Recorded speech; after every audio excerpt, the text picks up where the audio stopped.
Assalamualaikum anak-anak, selamat pagi. Bagaimana kabar kalian hari ini? Semoga kita semua dalam keadaan sehat ya, dan tetap semangat. Pada pertemuan kali ini, kita akan membahas materi tentang mobilitas sosial. Yang pertama, pengertian mobilitas sosial. Mobilitas berasal dari bahasa Latin, berarti mudah dipindahkan atau banyak bergerak dari satu tempat ke tempat yang lain. Sedangkan kata sosial pada istilah tersebut mengandung makna seseorang atau sekelompok warga dalam kelompok sosial. Berdasarkan bentuknya, mobilitas sosial dibagi menjadi dua. Yang pertama, mobilitas sosial vertikal. Yang kedua, mobilitas sosial horizontal. Yang pertama, pengertian mobilitas sosial vertikal. Mobilitas sosial vertikal yaitu perpindahan status sosial yang dimiliki seseorang ke status sosial lainnya yang tidak sederajat. Mobilitas sosial vertikal itu dibagi menjadi dua. Yang pertama, mobilitas sosial vertikal ke atas, dan yang kedua, mobilitas sosial vertikal ke bawah. Mobilitas vertikal ke atas atau social climbing adalah mobilitas yang terjadi karena adanya peningkatan status atau kedudukan seseorang, atau naiknya orang-orang yang berstatus sosial rendah ke status sosial yang lebih tinggi. Contohnya, seorang karyawan yang karena prestasinya dinilai baik, kemudian berhasil mendapat kenaikan jabatan. Sedangkan mobilitas vertikal ke bawah atau social sinking merupakan proses penurunan status sosial atau kedudukan seseorang dari yang atas ke bawah. Proses social sinking seringkali menimbulkan gejolak kejiwaan bagi seseorang karena adanya perubahan pada pekerjaannya. Contohnya, seorang manajer kantor yang diturunkan menjadi karyawan biasa dikarenakan kinerja yang kurang bagus. Bentuk yang kedua yaitu mobilitas sosial horizontal. Mobilitas sosial horizontal adalah perpindahan status sosial yang dialami seseorang atau kelompok tidak akan mengubah derajat sosialnya atau akan tetap sejajar. Contohnya, seorang siswa dan siswi dari sekolah A yang dipindahkan ke sekolah B. Di sekolah B akan tetap sama statusnya, yaitu sebagai siswa dan siswi. Selanjutnya, faktor pendorong dan penghambat mobilitas sosial. Faktor pendorong mobilitas sosial itu dibagi menjadi 5 macam. Yang pertama, faktor struktural. Yang kedua, faktor individu. Yang ketiga, faktor sosial. Yang keempat, faktor ekonomi. Dan yang kelima, faktor politik. Yang pertama, faktor struktural.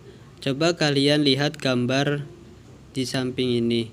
7 tokoh Indonesia yang berhasil mencapai status sosial tinggi berkat sistem demokrasi yang berlaku dalam politik Indonesia. Dengan sistem demokrasi, setiap warga negara Indonesia dapat mencapai status sosial berupa jabatan politik yang tinggi melalui pemilu. Namun hal ini berbeda dengan sistem pemerintahan kerajaan, di mana pengganti raja adalah keturunan sang raja sendiri, bukan orang lain. Faktor yang kedua yaitu faktor individu. Setiap individu pasti memiliki perbedaan dalam hal sikap, pengetahuan, dan juga keterampilan. Keberhasilan dalam melaksanakan mobilitas sosial ke atas sangat ditentukan sikap dan perilaku masing-masing individu. Contohnya, 2 orang dari perguruan tinggi yang sama-sama melamar pekerjaan di suatu perusahaan. Namun, hanya satu yang diterima, yaitu individu yang memiliki ambisi dan komitmen dalam hidup.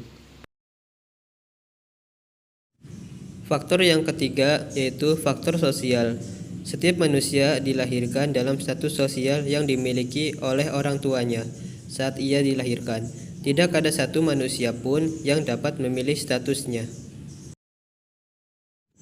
Namun, apabila ia tidak puas dengan kedudukan yang diwariskan oleh orang tuanya, ia dapat mencari kedudukannya sendiri di lapisan sosial yang lebih tinggi. Faktor yang keempat yaitu faktor ekonomi. Keadaan ekonomi dapat menjadi pendorong terjadinya mobilitas sosial. Masyarakat yang kondisi ekonominya baik cenderung lebih mudah melakukan mobilitas sosial. Dengan kondisi ekonomi yang baik, mereka mudah untuk memperoleh modal, pendidikan, dan kesempatan lainnya. Faktor yang kelima yaitu faktor politik. Masyarakat yang hidup di negara aman dan damai akan lebih mudah melakukan mobilitas sosial dibanding dengan masyarakat yang hidup di negara yang sedang mengalami peperangan. Negara yang sedang mengalami peperangan akan membuat pemerintah lebih sibuk mengukur keamanan negara daripada meningkatkan perekonomian. Faktor penghambat yang pertama yaitu faktor kemiskinan. Bagi masyarakat miskin, mencapai status sosial merupakan hal yang sulit. Salah satu penyebabnya kemiskinan adalah pendidikan yang rendah. Masyarakat yang berpendidikan rendah berpengaruh terhadap kualitas sumber daya manusia. Akibatnya, tingkat kemudahan untuk mendapatkan pekerjaan menjadi terbatas. Yang kedua, yaitu diskriminasi. Diskriminasi artinya membedakan perlakuan karena alasan perbedaan suku bangsa, ras, agama, dan juga golongan. Perlakuan membedakan seperti ini sangat tidak baik. Selain dapat mengakibatkan konflik, juga dapat menghambat mobilitas sosial. Nah, itu tadi pembahasan tentang pengertian, bentuk-bentuk, faktor pendorong, dan penghambat mobilitas sosial. Semoga materi yang disampaikan bisa dimengerti, dan sampai bertemu lagi. Wassalamualaikum warahmatullahi wabarakatuh.